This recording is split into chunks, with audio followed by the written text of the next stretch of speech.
এখানে আমি 500 গ্রাম বাটার পনির নিয়েছি, টক দই নিয়েছি, আলু টুকরো করে কেটে নিয়েছি, মটর নিয়েছি, আদা, কাঁচা লঙ্কা, জিরে বাটা নিয়েছি, টমেটো টুকরো করে।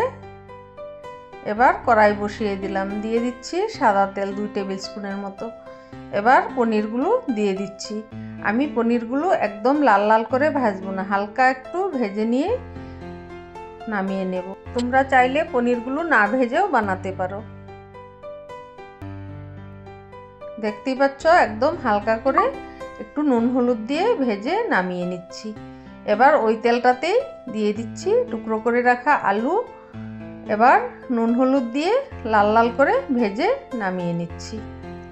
বন্ধুরা, রিতাস কিচেনে অনেক অনেক স্বাগত জানিয়ে আজকের রেসিপি শুরু করছি। আজকে আমি ত্রিশূল পূর্ণিমার জন্য নিরামিষ বাটার পনির বা মটর পনিরও বলতে পারো।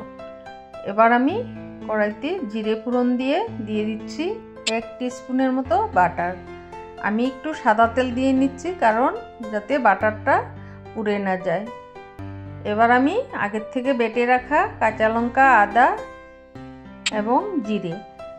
এবার দিয়ে দিচ্ছি 1 টিস্পুন হলুদ গুঁড়ো, 1 টিস্পুন শুকনো লঙ্কার গুঁড়ো। এবার মশলাটাকে ভালোভাবে কষিয়ে নিচ্ছি কিছুক্ষণ।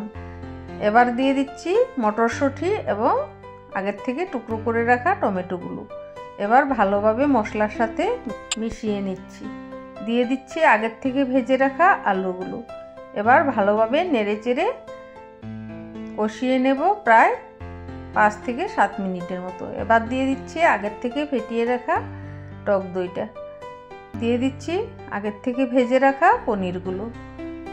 এবার একসাথে প্রায় 5 মিনিটের মতো কষিয়ে নেব।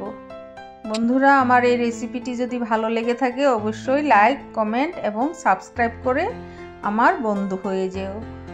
ভালো করে কষিয়ে নিয়েছি। এবার দিচ্ছি পরিমাণ মতো জল। এখানে বেশি আমি জল দেব না, অল্প করে জল দিয়েছি, প্রায় হাফ গ্লাসের মতো জল দিয়ে দিচ্ছি।